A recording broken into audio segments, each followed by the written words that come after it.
Happy screen time and thank you for subscribing to Ivan Brown Plays Pokémon Sleep, your source for daily Pokémon Sleep content. And a special thanks to those who have been coming back every day, checking out the channel, bearing with me while I get things figured out. Yesterday we hit a milestone of 2,000 views across all the videos on this channel. I am glad that some of this content is resonating with you guys, and hopefully we can find the right balance of beginner, intermediate, and advanced content. Please just let me know in the comments if there's questions you have that I can answer in a future video. Now I know a lot of people are excited about a new area coming to Pokémon Sleep, but we're not going to talk about that today.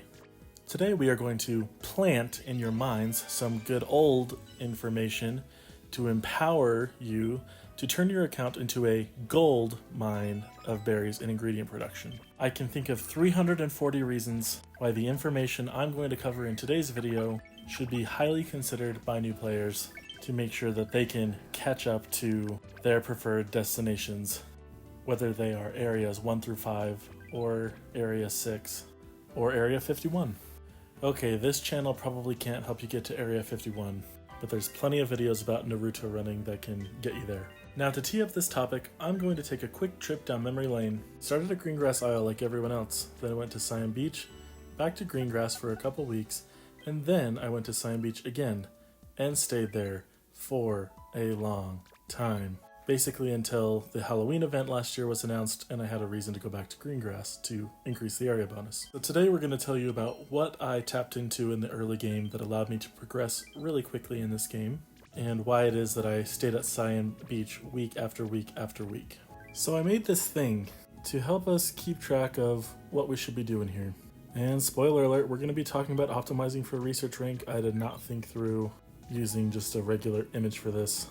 But now we can just skip to the end of the video if you want. And for those who would like to know how to optimize for research rank, now I've got you covered. Take a look at Ekans. The Ekans here represent the Pokemon that are on your team. Which one of these Ekans would you rather use? In most cases, we're going to choose the Ekans that's level 14, unless it had like a crazy bad nature and maybe ingredient finder at its level 10. 9 times out of 10, your level 14 Pokemon is going to be better than your level 7 Pokemon. And that's especially true if you're investing in your Pokemon, because we know how to self-grade our Pokemon here on this channel, and we're investing in the right ones. So here's the flowchart. Stronger Pokemon means a higher Snorlax ranking. A higher Snorlax ranking means higher Drowsy Power. Higher Drowsy Power means rarer spawns, and rarer spawns mean more research experience, which increases your research rank, and as your research rank goes up, the Pokemon that you recruit will come at higher levels. The level 7 Ekans I caught in September, and the level 14 one I caught in May. It would cost me 80 candies and about 4,000 Dream Shards to bring the level 7 Ekans up to 14. And while that might not be a big investment for me today, in the early game, that is a huge lift that we would like to overcome. So in the early game, we want to invest as little as possible in our Pokemon while maximizing our research rank. And we want to spend less biscuits in the early game. Although of course we have to catch some Pokemon, the Pokemon that we catch later in the game are going to be much more valuable. So if we can stock up on biscuits and catch Pokemon very strategically in the early game, it's going to pay dividends for us in the long run. At the beginning of the game, you're not worried about finding amazing or perfect Pokemon. Just look at that level 10 sub-skill, and ideally you're looking for Helping Speed M or Helping Bonus. For a Pokemon that's going to carry you in the early game, the rest of the stats don't matter. This is a long game, and if there's anything you have in this game, it's time. So while you're on Greengrass Isle, you're going to want to focus on 3 types of Pokemon: Water, Flying, and Fairy. This is because, unlike Greengrass Isle, the berries on Cyan Beach don't change. They will always be Orin, Palmtray, and Pecha. At least I think that's right. I'm not going to go look it up. Why can I remember berry names but not the natures? So the strategy is to get to Cyan Beach with a team that matches the berries as soon as possible. At that point, your most valuable currency is the sleep experience you gain every night. So try your best to get 100. And now we just relax at the beach and let the area bonus build up over time. Now there might be some analysis to do in the future in another video about how to make the most of your area bonus, because in the early game it grows a little bit differently than in the late game. But the main idea is you want to stick to a few Pokemon and not spread your resources too thin. Then, when you go back to Greengrass Isle, even if the favorite berries aren't matching, the team you've been building is probably stronger, so they can help you get more chances at more Pokemon, and the Pokemon you recruit will be stronger. Now, I'm happy to have people come to the comments and disagree with me. Hopefully some experienced players can review this content and let us know if I'm way off base. But I'm just speaking from my own experience, and this worked for me really well. If you don't like my advice, just don't take it, whatever. You're not going to hurt my feelings. Unless you don't get a healer. Get an Igglybuff, please. Don't worry, I'll edit that part out. So today's Pokemon Showcase is a blast from the past. On my 5th night of Pokemon Sleep, I woke up to this beauty. Great shiny. Overall in this game, considered to be not a great Pokemon to use because its main skill is not better than just increasing your research rank and getting rare spawns, you know, the cycle we just talked about.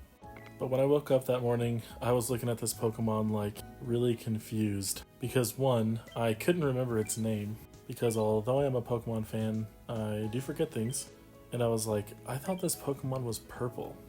And then I thought maybe it was just because I had the brightness down on my phone or something that maybe I just didn't see it right. But when I came back later, I was like, oh my gosh, this is a shiny Pokemon. And here is my shiny poison Pokemon collection. You can see I have another shiny Swalot, but I got that one as a Gulpin, also a really beautiful shiny. Here is why Yuba is our highlight today. You'll notice that Yuba never made it past level 12, and you'll notice that as a skill specialist, it's got the worst possible nature. But this second evolution Pokemon with Helping Speed M in the early game was giving me life. It was outperforming everything on my team and was super helpful while I worked on building my Cyan Beach team. You know, once I figured out that that was the strategy I should be doing. Now let's check out session 414. We're again gonna get 100 sleep score. And this is what your sleep session looks like. You start tracking at 10:20 p.m. But then you realize that the YouTube short you made is actually a regular video and you wanted it to be a short because that's the brand we're trying to establish. And so you go and pick up your phone and you get the short re-uploaded. It's about the new area that we're not going to talk about, so go check it out if you want. But then when you come back to Pokemon Sleep on your phone, it gave up on your sleep session. So I said, whatever, I'll just sleep in for an extra hour today. Okay, well, I let my Pokemon sleep in an extra hour today. Oh my goodness, that was slow enough that we could have totally done the Poke Rap bit. Oh, what the heck. Alright, no more good camp tickets, so no hungry Pokemon. And because there are new players watching this video, a balanced sleep style means that you're going to see spawns from all the different sleep styles.